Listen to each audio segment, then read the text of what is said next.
I was recently in a GX Ace video along with a bunch of other photographers holding up the coolest cameras we own. Lately, we have seen photography YouTube channels like GX Ace, Sir, and Faisal Westcott gradually increase the quality of their videos and create cinematic, narrative pieces that really immerse the audience into their world and create very watchable videos. Watching these channels really does feel like short films as opposed to the standard YouTube videos. Since starting my channel back in May 2021, my partner and I have come a long way. In our first video, we filmed on an old Fuji X20, then our iPhone 11s, which aren't anything special, and then some DSLRs we had lying around. We never felt completely satisfied with what we were putting out, but that didn't stop us in saying that though, we want to make the best content we can, and not just in the audio and visual department, but also in the storytelling and narrative aspect of making videos. So a while back, we invested in a Fujifilm X-T4,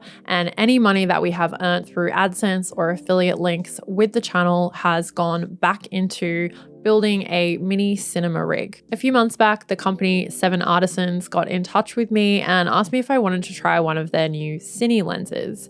This came as a bit of a surprise considering I'm mainly a film photography channel, but seeing as we wanted to build up our cine rig and get more intentional with our content in 2023, it's an offer that I gladly said yes to. So the lens they sent has just recently come out on the market. It's a 12mm T2.9 cine lens.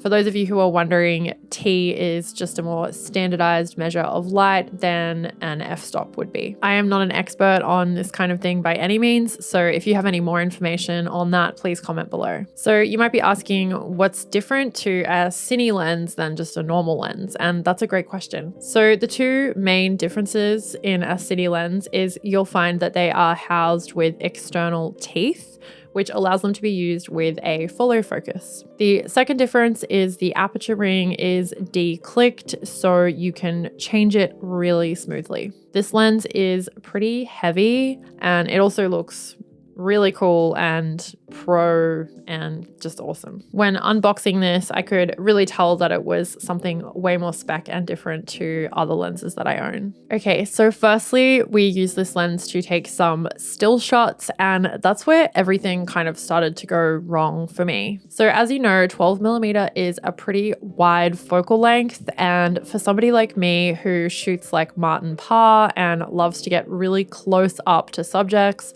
normally uses a zoom, creates very minimal kind of compositions and loves a tight crop.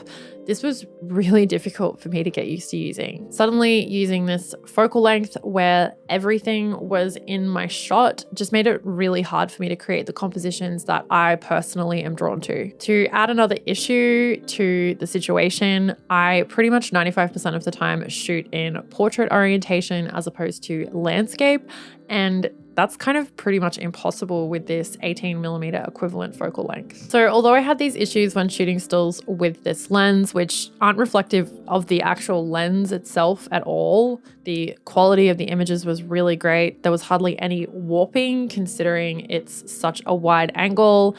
It was a joy to use. It was more of an artistic kind of preference, I suppose. Despite me not enjoying the focal length, I did still get some shots that I was quite fond of, especially these black and white ones at the beach that just look really moody, and I feel like that landscape really lent itself to the 12mm focal length.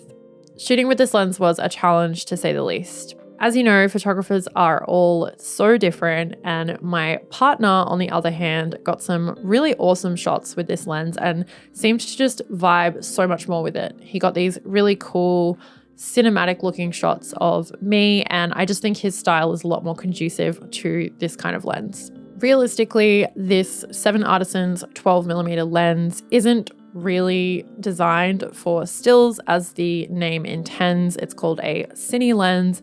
It's really designed and geared more towards video, which is what we ended up using it for. In amongst being parents to a toddler, we did manage to get out for an hour or two and use this lens with our Cine rig setup and get some footage. Keeping in mind, we don't have an ND filter that fits this lens, and the lighting conditions weren't exactly what we wanted in terms of time of day.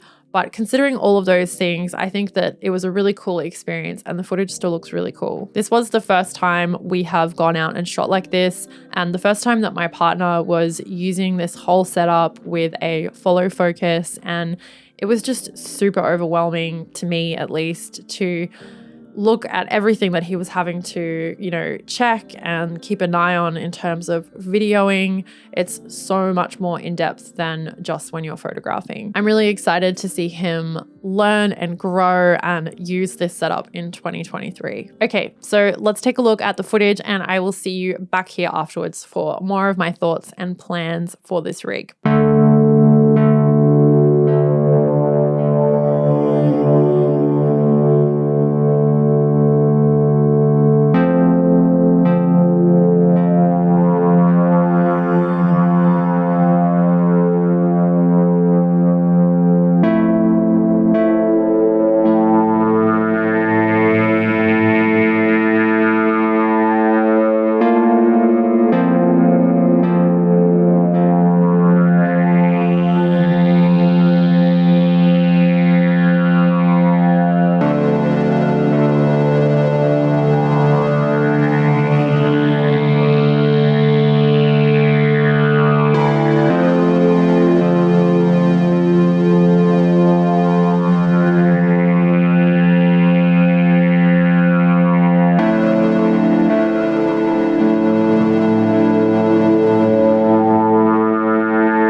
All right, so what did you think? And do you have any experience using follow focus or this focal length or any kind of like Cine rig setup like this?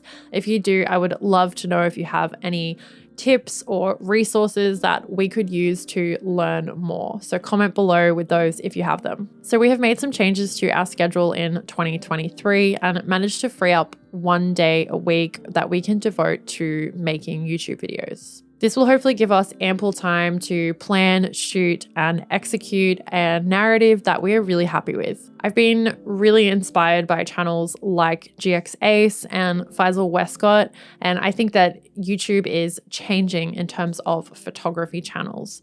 I think audiences want a more holistic experience. They want a connection more than just a gear review, and they really want to see your vision come to life. I am personally really excited for this shift that I'm seeing amongst photography YouTube channels, and I think it gives us as creators a chance to share more about our lives and really have a connection with you guys beyond just talking about gear and cameras or film stocks or whatever. So whilst we will be making good use of this 7 Artisans 12mm lens to create cinematic footage, we will also be using vintage lenses like the Helios lens that we have that I think is really unique and awesome. You can get these little rubber thingies that you put on there, and then you can use the follow focus with those as well in lieu of the teeth that something like the 7 Artisans lens would have. So I'm really excited for our channel to evolve in the new year, and I'm really inspired by people like Casey from GX Ace, but by no means will the channel become quite a sort of serious space like some of those channels. I really want to keep the Lucy Lumen kind of fun, accessible, fresh quality that I've had since the start. I just think it'd be really fun to storyboard and kind of plan more and get some really cool thought out shots rather than just this like run and gun B-roll that we have been getting, which is mostly due to just lack of time and poor preparation, which is also due to lack of time. Basically just time. We have no time.